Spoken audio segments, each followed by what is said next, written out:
इसलिए अंत समय जहाँ मति पहुँचती है वहाँ जन्म मिलता है। इसलिए अंत समय हमारी मति भगवान के चरणों में रहे। 3 घंटे कथा में नहीं रहती हमारी मति तो अंत समय तो पता नहीं कैसे रहे। मैंने बहुत समय पहले एक दृष्टांत दिया था। एक बहुत पहुँचे हुए गुरुजी से परम संत थे, बहुत सारे शिष्य उनके साथ रहते थे, और उसने कह दिया था मैं जब शरीर छोड़कर जाऊंगा तब भगवान को मिलूंगा, तब आकाश में दुदुम्भी बजाएंगे, इतने वाद्य वागेंगे, शंख बजेगा, नगारे बजेंगे, शंख बजेंगे, वाद्य बजेंगे, दुदुम्भी बजेगा, लेकिन मैं भगवान को मिलूंगा तब। सभी शिष्यों ने याद रखा था गुरुजी जो बोलते हैं सत्यम सत्यम, कभी कोई झूठी बात नहीं होती। और गुरुजी का शरीर भी वृद्ध हो गया। गुरुजी आश्रम में बस सोए थे और कह दिया कि अब मैं थोड़े समय में मैं जा रहा हूँ, मेरा अंतिम समय आ गया है, अब इस अवतार को पूर्ण कर रहा हूँ और भगवान को मैं मिलूँगा और आकाश में से वाद्य सुनाई देंगे आपको, आप सभी को सुनना, मैं भगवान को मिल रहा हूँ। सभी शिष्य आसपास खड़े थे और गुरुजी ने आंख बंद कर ली। गुरुजी चले गए लेकिन वाद्य नहीं बजे। तब सभी शिष्यों को मन में हुआ करें गुरुजी अंत समय कहाँ चले गए, उसके वचन कभी मिथ्या नहीं होते, हुआ क्या। और बहुत सारे शिष्य इसमें पहुंचे हुए शिष्य से गुरुजी जैसी ही मानसिकता थी इन लोगों की। उसने ध्यान से देख लिया तो गुरुजी के अंत समय की मति, जो आश्रम में एक बोर्डी थी, इसमें बहुत सारे बोर लगे थे, बोर में चली गई मति, उसका ध्यान वहां चला गया। अंत समय मति बगड़ी, समझो जीवन गया हाथ में से। और शिष्य ने देख लिया कि ओ गुरुजी बोर में, और ध्यान से देखा तो बोर में छोटी सी एक ईड़ बनकर बोर में घूम रही थी। पर्याप्त मात्रा में खाने के लिए उपलब्धि है बोर के अंदर, लेकिन शिष्य ने विचार किया कि मेरे गुरुजी की गति तो करनी पड़ेगी मुझे। इसमें से बोर लिया, ईड़ निकाली और तुरंत उसको गंगा जी में विसर्जन कर दिया और उसका देह शांत हो गया। तुरंत आकाश में दुदुम्बी बजने लगे और वाद्य बजने लगे। इसलिए ये सब मथामण क्यों करते हैं? इसलिए अंत समय हमारी मति कहीं दूर चली न जाए। हमारी मति तम सोमनाथम शरणम प्रबद्ध, सोमनाथ महादेव के चरणों में हमारी मति रहे और जीवात्मा की अधोगति न हो। इसलिए हम सब प्रयास करते हैं। भक्ति नी वातो जना दिल में रमेरी, भूली भान भूली जनी आंखड़ी रड़ेगी। इसलिए ये प्रयास जरूरी है। बाकी जीवन, परिवार, काम काज नित्य रहेगा, कभी छूटने वाला नहीं है।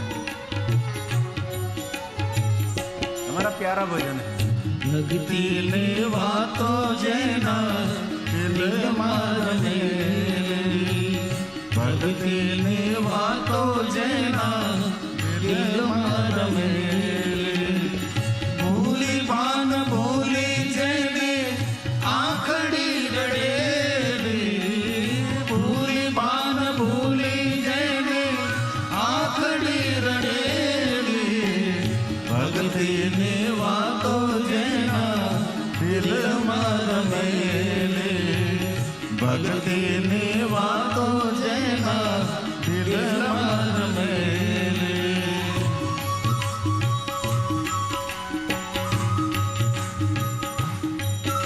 भक्ति ही जीवन का बैंक बैलेंस है भाई। संसार में तो सुख दुख, मान अपमान, यश अवजश चलता रहेगा, जैसे दिन रात चलता रहता है। और समंदर में भरती और ओट चलता रहता है। सुबह होती है, शाम हो जाती है, समय निकल जाता है, हाथ में से कुछ भी नहीं रहता। भटना मैदान में जने मोरचा मलेला, शिवे काया ना जुओ कटका करेला। महादेव ऐसे शिवी राजा हुए।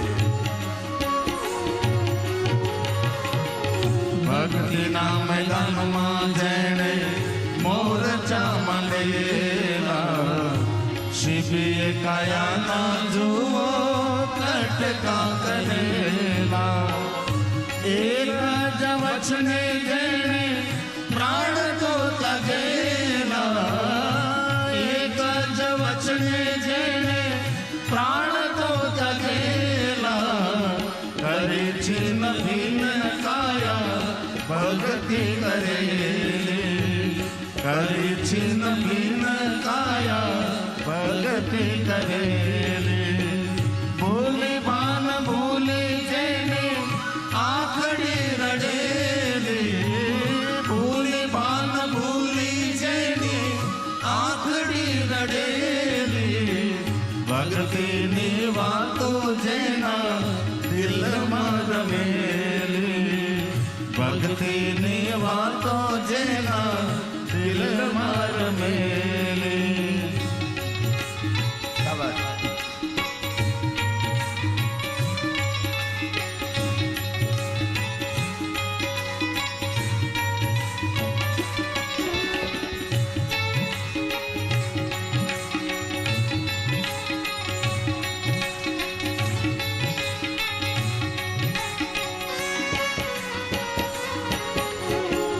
ભક્તિ નો ભેદ કોઈ વિરલા રે જાણે.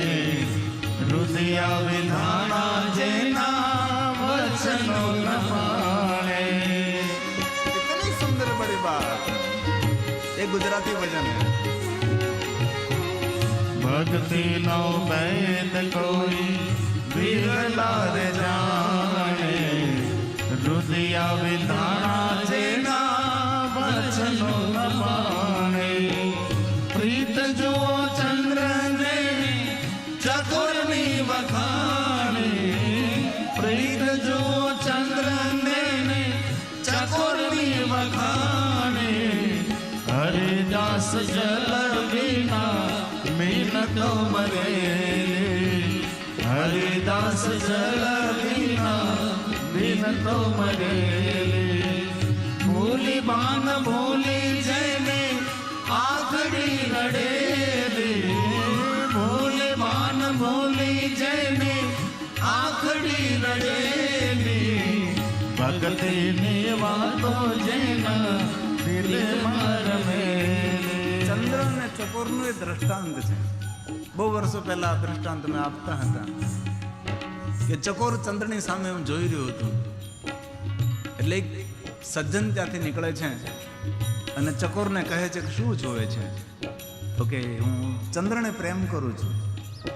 તો કહ્યું કે પ્રેમ તો તેને કે કરાય જેની સાથે મિલન સંભવિત હોય. જેની સાથે મિલન શક્ય ન હોય એને પ્રેમ કરવો કોઈ અર્થ નથી, વ્યર્થ છે. હવે તું એક સામાન્ય પક્ષી, ધરતી પર રહેનાર, અને ક્યાં આકાશમાં શીતળતાનો વરસાદ વરસાવનારો ચંદ્ર, તારું એનું મિલન સંભવ જ નથી.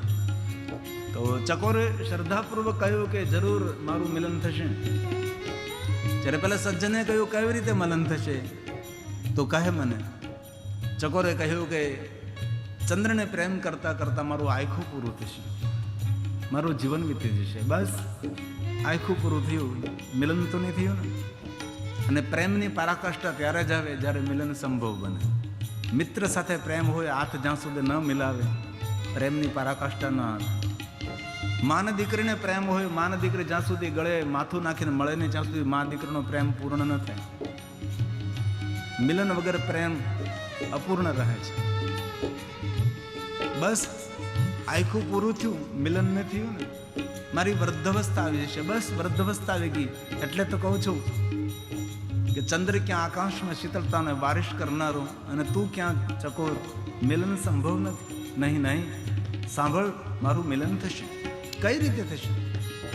ચંદ્રને પ્રેમ કરતા કરતા, ચંદ્રની સામે દ્રષ્ટિ કરતા કરતા મારું શરીર શાંત થઈ જાય. બસ શરીર શાંત થઈ ગયું, મિલન તો સંભવ નહીં રહ્યું ને. હવે તું સાંભળ, મારું શરીર શાંત થઈ જશે, મારું મૃત્યુ થશે. મારું શરીર અહીંયા પડ્યું હશે. તમારા જેવો કોઈ સંત સજ્જન, કોઈ પરોપકારી માણસ અહીંથી નીકળશે અને મારું પડેલું શરીર તેને અગ્નિ સંસ્કાર આપશે. મારા શરીરને અગ્નિ સંસ્કાર આપે એટલે તેમાંથી ભસ્મ થશે, રાખ થશે, રાખનો ઢગલો અહીંયા પીડ્યો રહેશે.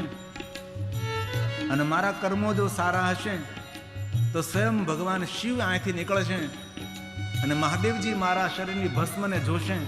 શિવજીને ભસ્મ બહુ જ વાલી છે અને મહાદેવજી જ્યારે ભસ્મ પોતાના હાથમાં લઈ મહાદેવ તેના ભાલમાં લગાડશે ને ત્યારે ચંદ્ર ત્યાં બિરાજે છે. ચંદ્ર સાથે મારું મિલન થઈ જશે.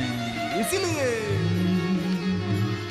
પ્રીત જુઓ ચંદ્રેણી ચકોરની વખાણી, પ્રીત જુઓ ચંદ્રેણી ચકોરની વખાણી.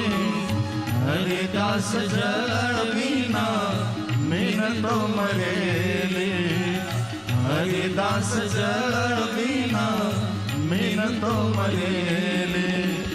ભૂલી પાન ભૂલી જેની આખડી રડેલી, ભૂલી પાન ભૂલી જેની આખડી રડેલી. ભક્તિની વાતો જેના દિલમાં રમેલી, ભક્તિની વાતો જેના દિલમાં રમેલી, ભક્તિની વાતો જેના દિલમાં રમેલી. हम सब ज्योतिर्लिंग में आए हैं, कुछ नया नियम धारण करेंगे. यहां से जाकर ऐसे खाली नहीं जाएंगे, कोई नियम लेकर जाएंगे. आज से हम इस स्तोत्र का पाठ करेंगे, इस अष्टक का पाठ करेंगे. आज से हम मौन रहेंगे, हम शांत रहेंगे, कम बोलेंगे, मीठा बोलेंगे, प्रसन्न रहेंगे. और एक नियम लीजिए, हम कम खाएंगे, तम्बाकू गुड़ का कभी नहीं खाएंगे. हमारे एक बहुत समय पहले, गांव का नाम तो भूल गया, बोलावा, बहुत समय पहले कथा कहते बोलावा, बोलावत ने बोला बोला बोलावत ने बोला बोलाओ. तो वहाँ हमारे महेश भाई थे, प्रिंसिपल थे, बहुत बड़ी स्कूल थी. बहुत समय बाद के उसको मैं याद कर रहा हूँ. आज से लगभग 15 साल के 20 साल पहले कथा की होगी, बहुत समय निकल गया ना. तो वो गुड़का खाते थे, तो यहाँ आकर हाथ में पानी लेकर सोमनाथ आकर गुड़का छोड़ देते थे. फिर दूसरा सोपारी खाने का नियम यहाँ से लेते थे. फिर सोपारी बहुत खाने लगते थे, फिर यहाँ आकर सोपारी छोड़ते रहते थे. फिर माओ शुरू हो जाता था, माओ छोड़ देते हैं. पूरा जीवन मैंने देखा, एक व्यसन यहाँ छोड़ते हैं, दूसरा व्यसन शुरू कर देते हैं. एक व्यसन छोड़ते हैं, दूसरा व्यसन शुरू कर देते हैं. यहाँ एक बार प्रतिज्ञा ली, प्राण जाए पण वचन न जाए बचे. दृढ़ संकल्प करना है. यहाँ आए हैं तो जीवन परिवर्तन करके जाएंगे. मेरे स्वभाव में, मेरे व्यवहार में, मेरी वाणी में, विचारों में कुछ बदलाव होना चाहिए. बाकी तुम गए थे सोमनाथ, कपड़े तो रोज बदलते हैं, गांव भी बदलते रहते हैं, लेकिन स्वभाव बदले तो जीवन में कुछ नवीनीकरण होगा. इसलिए भगवान महर्षि वेदव्यास जी ने कहा 6 मास यहाँ कोई रहेगा, उनका पुनर्जन्म नहीं होगा. ये भगवान का वचन है, शिव महापड़ ग्रंथ अंतर्गत है. ये सभी रुद्र संहिता के सुंदर सुंदर श्लोक, कोटि रुद्र संहिता का श्लोक है. एकं च पूजितं येन षण्मासं तन्निरन्तरं. 6 महीना निरंतर, 6 महीना निरंतर यहाँ रहकर सोमेश्वर महादेव की कोई पूजा करे. कोई भी ज्योतिर्लिंगों में, ये सभी ज्योतिर्लिंगों की बात है. एकम च, एक ज्योतिर्लिंगों में 6 महीना रहकर विशेष प्रकार से निरंतर पूजा करे तो तस्य दुःखं न जायते. दुःखं न जायते, कोई दुख नहीं होगा. और कोई माता के पेट में उसको निवास नहीं करना पड़ेगा. मातृकुक्षी समुद्भवम्, मातृकुक्षी समुद्भवम्. कोई माँ के पेट में उसको निवास नहीं करना पड़ेगा. और जीवन का सबसे बड़ा कोई दुख हो तो गर्भ का दुख है. माँ के पेट में जब जीव रहता है, कोई माँ के पेट में, पशु भी माँ है, पक्षी भी माँ है, जलचर नभचर, कोई भी माँ के पेट में जब रहना, मनुष्य होकर भी रहते रहते तो भी इतनी पीड़ा तो है ही वहाँ। तो कोई माँ के पेट में इस जीवात्मा को निवास करना नहीं पड़ेगा। 6 महीना यहाँ रहते हैं, लेकिन भक्ति के साथ, श्रद्धा के साथ रहते तो। और ये भी कहा है कि यहाँ तीर्थ में जो रहते हैं वो तीर्थ अंश है, ये तीर्थों का अंश है। इसीलिए कभी अवसर मिले तो, समय मिले तो, बाकी तो समय तो मिलने वाला नहीं है, पता है मुझे, किसी को नहीं मिलता। कथा में 9 दिन रहने का समय नहीं मिलता है तो 6 महीना तो समय कहाँ से वो निकालेगा, कभी नहीं उसको मिलेगा है। और 6 महीना 6 मास रहकर यहाँ कोई रहता है, साधना करता है, उसकी कामना की पूर्ति रहती है। इसलिए बहुत सारे संतों को मैं जानता हूँ, मेरे परिचय में भी है, वो हर ज्योतिर्लिंग में 6-6 मास रहते हैं। ऐसे बहुत सारे संत मेरे मित्र हैं, हर ज्योतिर्लिंग में 6-6 मास रहते हैं, हम नहीं रह सकते। और यदि कोई नीच कुल का उत्पन्न हुआ कोई भी मनुष्य है, वो सोमनाथ महादेव का दर्शन करता है, उसका दूसरा जन्म उत्तम कुल में रहता है।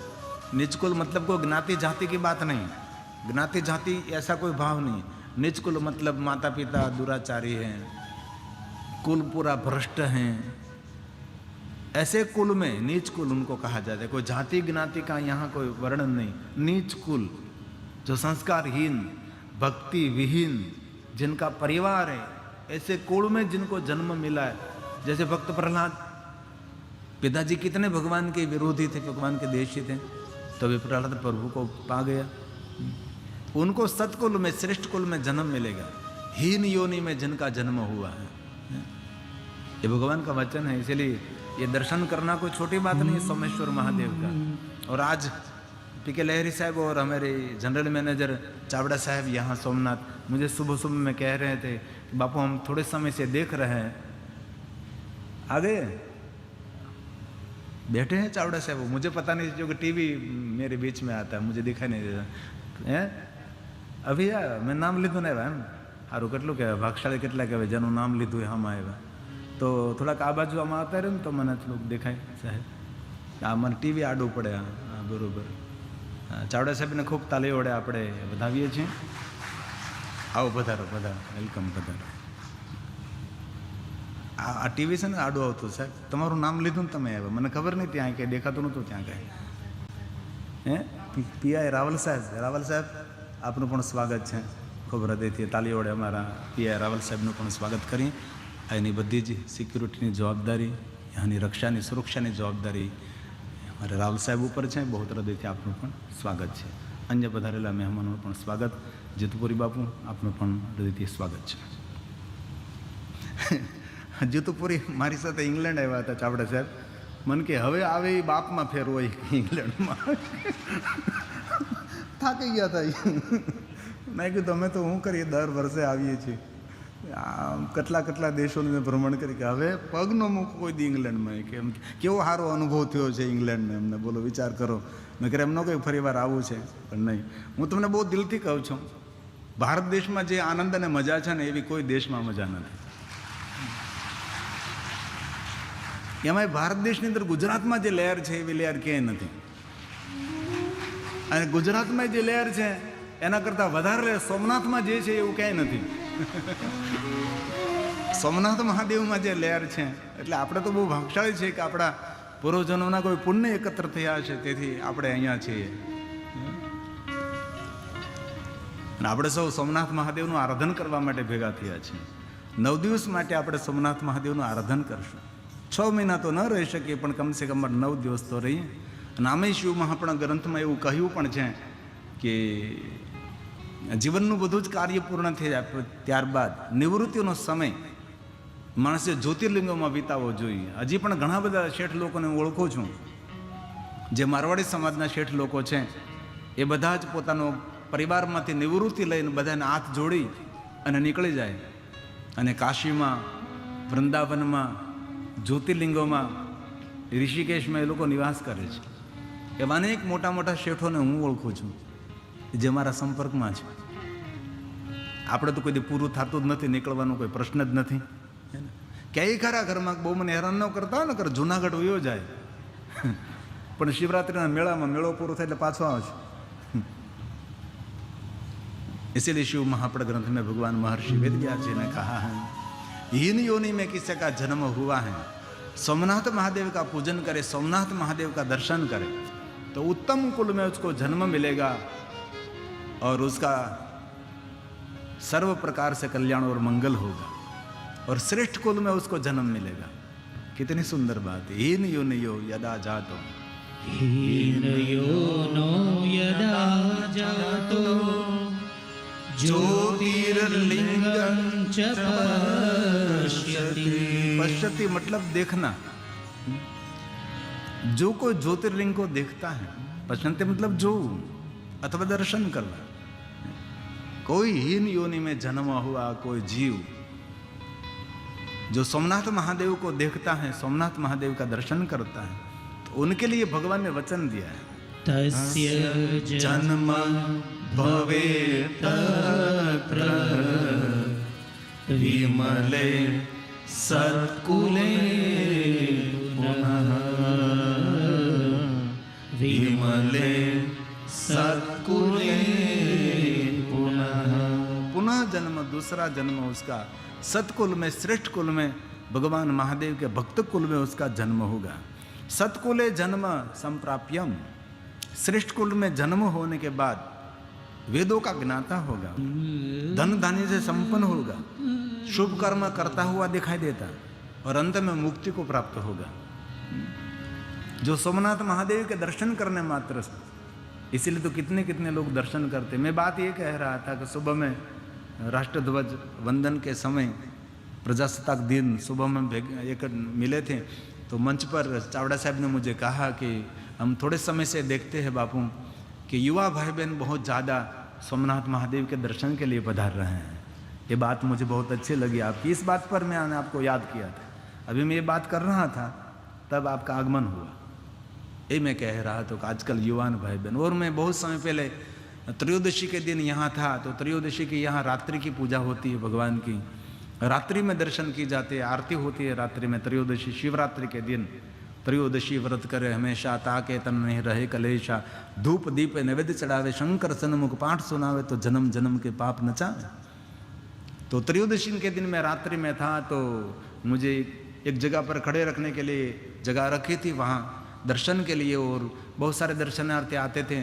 तो इसमें रात्रि में मैंने देखा ज़्यादातर युवान भाई थे, और एक बार नहीं 10-10 बार, एक बार दर्शन कर लिया फिर आते ऐसे घूमते रहते, क्योंकि लाइन खड़ी नहीं रहती है, लाइन चलती रहती है। एक बार दर्शन करे उसको संतुष्टि नहीं होती, इसे बार बार दर्शन करने के लिए आते थे। और सोमनाथ महादेव को दर्शन करके मेरे सामने देखते थे, थोड़ा सा मुस्कुराहट करके चले जाते थे। और मैं कहता था मैं बार बार दर्शन करने के लिए आ रहे हैं, तो मुझे कहते बापू एक बार दर्शन करने से कभी संतुष्टि नहीं होती, जितना दर्शन करे इतना कम रहता है, जितना दर्शन करे इतना कम रहता है। और आजकल हमारे कथा में भी आजकल युवान भाई बहन बहुत आते हैं। मैं जब अभी छत्तीसगढ़ सिहावा में कथा कर रहा था, सिहावा का सही नाम है शिव आवा, वहाँ महानदी का उद्गम स्थान है। तो महानदी के उद्गम स्थान पर सप्त ऋषि थे, तो सप्त ऋषि बोलने लगे शिव आवा शिव आवा शिव आवा, इसलिए इस विस्तार का नाम हो गया शिव आवा। और बाद में समय बीतने के बाद इस नाम को भ्रष्ट कर दिया, सिहावा हो गया। जहाँ सप्त ऋषियों का आश्रम थे, झाड़ पहाड़ वनराय, 1001% ऑक्सीजन थे, वहाँ के लोग इतने भोले भाले लोग थे। वहाँ के भाइयों बहनों को मैंने देखा, अंग पर एक भी चांदी का सोने का आभूषण नहीं, ऐसी व्यवस्था वहाँ है।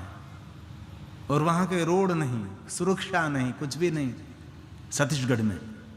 और वहाँ के उपमंत्री भी वहाँ आए, वहाँ के बहुत सारे मंत्री श्री भी कथा में आए। सबको मैंने कहा कि सरकार तो केंद्र में एक है, ये जो आप कथा अभी जो टेलीविजन में देख रहे हैं ना, वो वहाँ सिहावा की कथा छत्तीसगढ़ थी। अभी मैं वहाँ से कथा पूर्ण करके आया। हमारे मुकेश बाबा जी इस कथा के अध्यक्ष और आयोजक थे।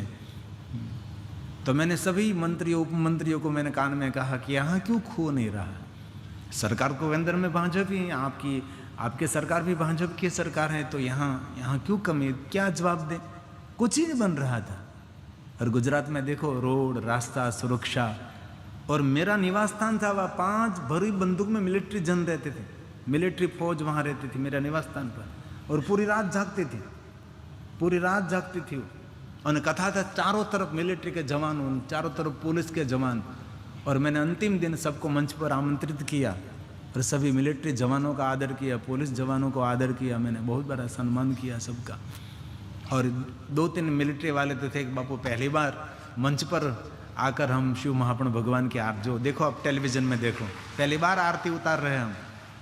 और एक तो फौजी तो रो पड़ा, बापू धन्य हो गए, 9 दिन कथा सुनने का अवसर मिला और अंतिम दिन आपने आरती के लिए मंच पर बुला लिया। मैंने सभी जवानों को, आप जो टेलीविजन में देख रहे हैं, मैं कभी अवसर को चूकता नहीं हूँ और सबको मैंने प्रणाम किया था और आभार व्यक्त किया था। आप सब ने हमारी बहुत रक्षा की, आप सब ने हमारा बहुत ध्यान रखा। बहुत हृदय में आप सबको प्रणाम करता हूँ। किसी के ऋण में नहीं रहना चाहिए और छोटा सा काम कोई करे तो तुरंत उसको आभार व्यक्त करे। रास्ते में जाते हैं, किसी को अपना रास्ता पूछा कि रास्ता कहाँ जा रहे हैं, तो वो बताते हैं कि रास्ता सोमनाथ जा रहा है, उसको भी आभार करके जाना चाहिए। આપણે તો ગુજરાતી કાઠિયાવાડી, એ ભાઈ આ રસ્તો ક્યાં જાય છે? તો કે સોમનાથ બાજુ જાય, ઠીક હારું લ્યો। આપણે બધા ગુજરાતી, હારું લ્યો, કઈ આભાર નહીં, આડે ધડ ખભા ખબ કોઈ જાતનું કાંઈ નહીં। અમારા વિદેશથી જે આવ્યા છે ને એની સાથે ખાલી થોડીક તમે સારી વાત કરો ને તો પણ એ લોકો થેન્ક યુ કહેવાનું નહીં બોલે। Thank you sorry, thank you sorry, thank you sorry, આભાર વ્યક્ત કરવાનો એ લોકો નહીં ભૂલે, એનામાં વિશેષતા છે। એટલે જીવન કે દરેકનો આભાર માનીએ। કોઈ આપણી સાથે મીઠી વાત કરી હોય તો પણ કહીએ કે ભાઈ આભાર। કોઈ આપણને ફોન કર્યો હોય, આપને ખબર અંતર પૂછવા માટે, તો પણ કહીએ કે ભાઈ બહુ ખૂબ ખૂબ આભાર, આપે મારી ખબર લેવા માટે મને ફોન કર્યો है। तो जो कोई सोमनाथ महादेव का दर्शन करेंगे उनके लिए कहा सतकुल में उसका जन्म होगा और धन धान्य वेद पारंग होगा। मनुष्य जन्म मिला इतना नहीं, श्रेष्ठ कुल में जन्म मिलेगा, सतकुल में जन्म मिलेगा, धनाढ्य होगा, वेद पारंगत होगा, शुभ कर्म करता हुआ दिखाई देगा और अंत में मुक्ति को प्राप्त होगा। भगवान का वचन है सत्कुले जन्म संप्राप्य धनाढ्यो वेद तो ये नहीं मिलता, ज्ञान विद्वत्ता बहुत जन्मों के पुण्य से मिलता है। बीच में एक श्लोक दूसरा मैं ले लेता हूँ, सबको शिव भक्ति नहीं मिलती, अनंत जन्म भी घोरम, जिनमें अघोर तपस्या की है पूर्व जन्म में, उसको महादेव की भक्ति मिलती है। बीच में दूसरा मैं लेता हूँ, मिश्रित करता हूँ थोड़ा सा। ये भगवान का वचन है, व्यास भगवान का वचन है। सबके हृदय में महादेव के प्रति इतना भाव नहीं उठता, बहुत जन्मों के पुण्य के फलस्वरूप महादेव की भक्ति मिलती है। कोई भी जाति का, कोई भी ज्ञाति का, कोई भी वर्ण का, कोई भी देश का मनुष्य जो महादेव की भक्ति करता है वो मनुष्य कोटि में नहीं है, ये मनुष्य देव कोटि में है। उसको देव पुरुष कहा जाता है। देव पुरुष जो महादेव की उपासना करते हैं उसको देव पुरुष कहते हैं। और महादेव के भक्तों को कभी सामान्य नहीं मानना, वो दर्शनीय है, वो तीर्थ प्रतीक है, तीर्थ स्वरूप है। महादेव ने तो स्वयं ने कह दिया कि हे देवताओं, कभी मेरा दर्शन न हो सके, कहीं मैं तो कंदराओं में, कहीं मैं तो गुफाओं में, कहीं मैं घनघोर जंगल में मैं तपस्थ में ध्यानस्थ रहता हूँ। ध्यान नित्यम महेशम रजत गिरिंद बचार चंद्रा वसंतम,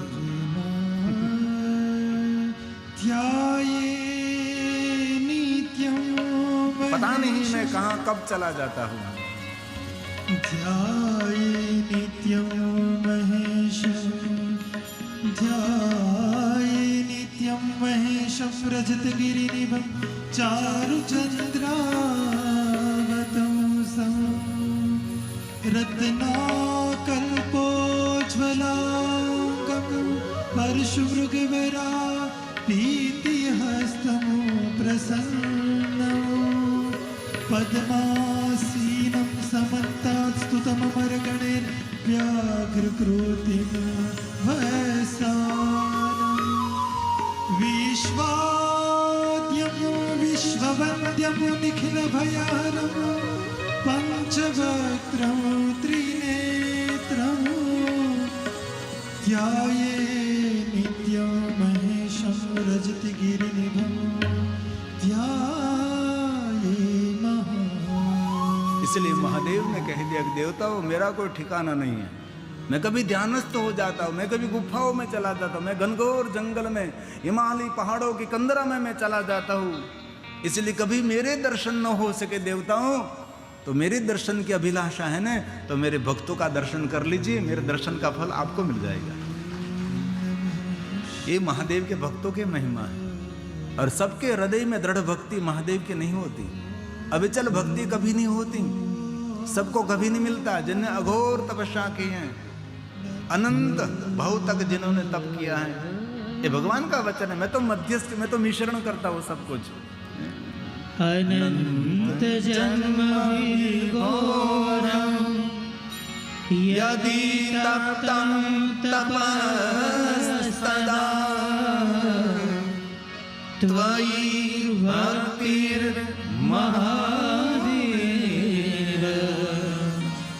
भविताय पायिनी भविताय पायिनी। इसके सबके हृदय में महादेव की भक्ति अंकुरित नहीं होती, कहीं भटक जाते, कहीं चले जाते हैं। मैं बहुत समय पहले कच्छ में कथा में गया था, तो मैं सांख्य योगिनी बहनों, जो स्वर्ण संप्रदाय में सन्यासी बहनें होती है, उसको सांख्य योगिनी कहते हैं, उसके जी बहनों के मंदिर में मैं गया था।